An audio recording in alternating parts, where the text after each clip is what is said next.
বুঝিয়ে দিচ্ছি তোমাদেরকে। তারপরের ভিডিওতে জীবন সঙ্গীত কবিতার সবগুলো প্রশ্ন আনসার দিয়ে দেব। কবিতা পদ্য জীবন সঙ্গীত কবিতা লেখক হলো হেমচন্দ্র বন্দ্যোপাধ্যায়। আমি কবিতাটা ভালোভাবে পড়িয়ে বুঝিয়ে দিচ্ছি। এরপরে ভিডিওতে তোমাদের কোয়েশ্চেন আনসার দিয়ে দেব। জীবন সঙ্গীত। বলো না কাতর সুরে, কি বলেছে? বলো না কাতর সুরে, বৃথা জন্ম এ সংসারে, এ জীবন নিশার স্বপন, দ্বারা পুত্র পরিবার, তুমি কার কে তোমার, বলে জীব করুণা ক্রন্দন। কি বলেছে? বলো না কাতর স্বরে। বলো না কাতর স্বরে মিন্স তুমি, কি বলেছে? তুমি কাতর স্বর মানে কি? কাতর স্বর মিন্স হলো তোমাদের, আমরা বলি না এই জীবনটা বৃথা, জীবন নিয়ে আমি কি করব, মানে কাঁদতে কাঁদতে আমরা বলি কাতর স্বরে, মানে কিচ্ছু হচ্ছে না এই জীবনে, এটাই বলছে। বলো না কাতর স্বরে, বৃথা জন্ম এ সংসারে, এই জন্ম নিয়ে কি করলাম, জন্মটা আমার ঠিকঠাক হলো না, এটাই বলেছে। বৃথা জন্ম এ সংসারে, জন্ম সংসারে কি হলাম, বহুত মানুষ আছে এরকম বলে, এই জীবন নিশার স্বপন, মানে এই জীবনটা খুবই খারাপ হয়েছে আমার, এরকম দুঃখ পেলাম না, মানে এরকম দুঃখে আমার জীবন কাটছে, এটাই বলেছে। দ্বারা পুত্র পরিবার, তুমি তুমি কার কে তোমার, বলে জীব করুণা ক্রন্দন, মানে পুত্র স্ত্রী পুত্র সন্তান কেউ কারণ নয়। এটা বলে তুমি ক্রন্দন করবে না, কানবে না, বলো না, হ্যাঁ, বলে জীবন করুণা ক্রন্দন। মানব জনম সার, এমন পাবে না আর, বাহা দৃশ্য ভুলো না রে মন। বলছে মানব জীবন সার, মানব জীবন কি বলেছে দেখো, মানব জীবন একবারই পাবে, ঠিক আছে? মানব জীবন একবারই পাবে, এমন পাবে না আর, বাহা দৃশ্য ভুলো না রে মন। এই মনটা আমাদের মানব জীবনের দৃশ্যটা না ভোলার জন্য বলেছে। করো যত্ন, করো যত্ন হবে জয়, জীবাত্মা অনিত্য নয়, ওহে জীব করো আখিঙ্খন। কি বলেছে দেখো, করো যত্ন হব জয়, মানে কি তুমি কাজ করে যাও, তুমি জয়ী হবেই হবে। জীবাত্মা মানে জীবাত্মা কোনো সময় মরবেই না, অনিত্য নয়। ওহে জীব করো আখিঙ্খন। করোনা সুখের আশা, করোনা দুঃখের ফাঁস, জীবনের উদ্দেশ্য তা নয়। সুখের আশা করবে না, দুঃখের ফাঁসি গলায় পড়বে না, জীবনে তা উদ্দেশ্য না, জীবনে কি তা এই উদ্দেশ্য না। সংসারী সাজো, করো নিত্য নিত্য কাজ, ভেবে ভবের উন্নতি যাতে হয়, মানে সবার উন্নতি যেন হয়, শুধু নিজের কাজ সংসার নিয়ে ভাবো না, সবের কথা ভাবো, এটাই বলেছে। দিন যায় ক্ষণ যায়, সময় কারো নয়। বুঝছে? দিন যায় সময় যায়, সময় কারোর জন্য বসে থাকে না। বেগে ধায় নাহি রহে স্থির, মানে কোনোদিনও স্থির থাকবে না সময়, এটাই বলেছে। সহায় সম্পদ বল, সকলই ঘুচায় কাল, আয়ু যেন শৈবালের নীড়। সম্পদ থাকলে কি হবে, একদিন তো মরতেই লাগবে। আয়ু যেন শৈবালের নীড়ের জন্য, নীড় মানে কি, ঘরের সঙ্গে তুলনা করেছে। সঞ্চার সমরঙ্গে যুদ্ধ করো দৃঢ়পণে, সংসারটা হলো একটা যুদ্ধক্ষেত্র, ডাটকে তুমি মানে পুরা যুদ্ধ করার জন্য, যুদ্ধ করতে যেরকম উদ্যম সাহস লাগবে, এরকম সংসার করতেও তুমি পুরা দৃঢ় শৃঙ্খল ভাবে সংসার করো। ভয়ে ভীত হয়েও না মানব, মানে কোনো ভয় পাবে না, ভয় করবে না, এটা ভয় না করার জন্য বলেছে। করো যুদ্ধ বীর্য পান, যায় যাবে যাক প্রাণ। যুদ্ধক্ষেত্রে কি করে যারা সৈনিক যারা আছে তারা কি করে, প্রাণ যাওয়ার কোনোদিন ভয় করে না, যুদ্ধক্ষেত্রে নামিছে, যুদ্ধ করেই যাবে, এটাই বলেছে। মহিমাই জগতের দুর্লভ, মহিমাই কি বলেছে, জগতের দুর্লভ বস্তু।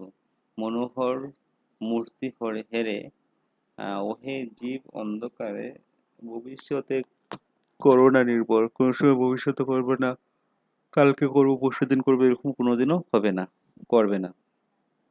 তারপরে তো অতীত সুখের দিন, পুনঃ আর ডেকে এনে চিন্তা করে হয় না কাতর। বলেছে আগে কত ভালো দিন কাটাচ্ছিলাম, এখন কত দুঃখে আছি, এটা নিয়ে কোনোদিনও চিন্তা করবে না বলেছে। সাধিতে আপন ব্রত, সক্রিয় কার্যে হও রত, এক মনে ডাকো ভগবান। কি বলেছে দেখো, নিজের কাজে নিজে মন দেও, হ্যাঁ, আর ভগবানকে ডাকো, ভালো হবেই হবে, এটাই বলেছে। সংকল্প সাধন হবে ধরতলে কীর্তি রবে, সময়ের সার বর্তমান। সময়ের সার কি বলেছে, বর্তমান। সময় হলেই সবকিছু হবে, এটাই বলেছে। মহাজ্ঞানী মহাজন যে যে পথে করে গমন হয়েছে প্রাতঃস্মরণীয়। যারা মহাজ্ঞানী মহাজনরা স্মরণীয় হয়ে আছে, অমর হয়ে আছে এখনো, তাদের পথ অনুসরণ করো, এটাই বলেছে। সেই পথ লক্ষ্য করে শ্রেয় কীর্তি ধ্বজা ধরে আমারও হব বরণীয়। আমার কাছে সেই পথ ধরে আমরাও কি হবে, যারা আহ, মহাজ্ঞানী মহাজনের মতো আমরাও হব, এটাই বলেছে। বরণীয় হবে মানে সবার কাছে আমরা ফেমাস, সবার কাছে ফেমাস হয়ে যাব, এটাই বলেছে। সময়ের সাগর তীরে পদঙ্ক অঙ্কিত করে আমরাও হব হে অমর। আমরাও হব কি, অমর। সাগর তীরে পদঙ্ক অঙ্কিত করে আমরা হব কি, অমর। এই চিহ্ন লক্ষ্য করে অন্য কোনো জন পরে যশুদ্বারে আসিবে সত্তর, করোনা মানবগণ বৃথা ক্ষয় এই জীবন। জীবনটা এমনি এমনি কাটাবে না, এটাই বলেছে। সংসার সমরঙ্গন মাঝে, এই সংসারের মধ্যে সারা জীবন এমনি এমনি কাটাবে না। সংকল্প করেছ যাহা সাধন করহ তাহা। সংকল্প মানে কি, যেটা তুমি মনে মনে ভেবেছো এটাই করে যাও, হ্যাঁ, রত হয়ে নিজ কাজে, নিজ কাজে তুমি কি হও, নিজেকে সমর্পণ করো বা নিজেকে, নিজের মন দাও নিজের কাজে। কবি কি বলেছে জীবন সঙ্গীত কবিতায়, আমি আবার বুঝিয়ে দিচ্ছি পুরাটা। হেমচন্দ্র বন্দ্যোপাধ্যায় 1838 থেকে 1903 লেখা, ইংরেজি কবি লংফেলো রচিত দ্য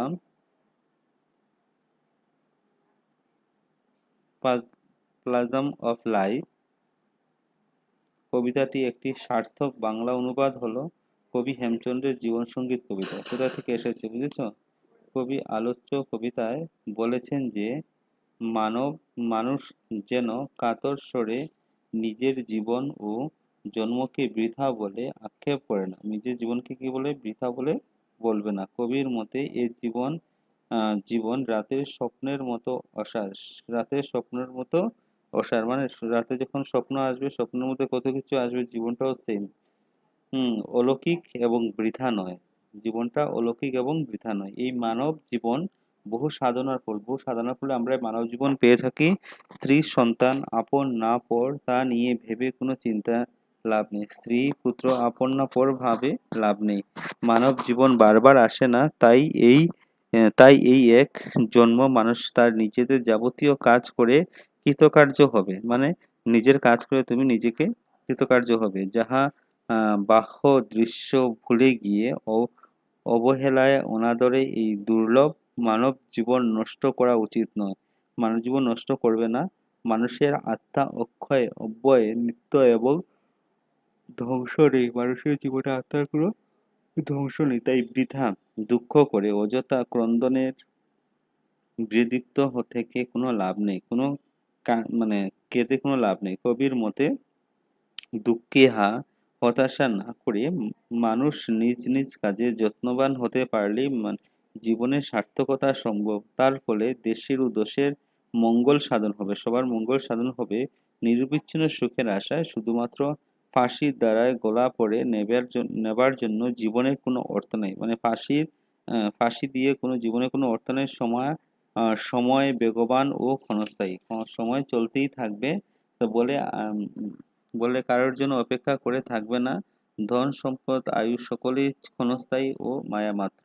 ধন আজকে আছে কালকে নেই, এটাই বলেছে। তাই তা অবিচারে কাল গর্ভে বিলীন হয়ে যায়। কবির মতে এই সংসারকে সমরঙ্গের মনে করে ভীত না হয়ে মৃত্যুকে তুচ্ছ জ্ঞান করে বীর বিক্রমের যুদ্ধ করে যেতে হবে, কারণ যুদ্ধ করে প্রাণ দিলে তার মধ্যে একটা মহিমা থাকে যা এই সংসারে দুর্লভ। সংসারে কি দুর্লভ? ভবিষ্যতের উপর নির্ভর করে ও সুখের অতীতকে পুনরাবর্তন ডেকে আনার প্রয়াস মূর্খতায় নামান্তর। তাই ঈশ্বর বিশ্বাস রেখে দৃঢ় সংকল্প চিত্ত কাজ করে যেতে হবে। এমন কাজ করতে হবে যা জগতে কীর্ত স্থাপন করে রাখা যায়। জীবনের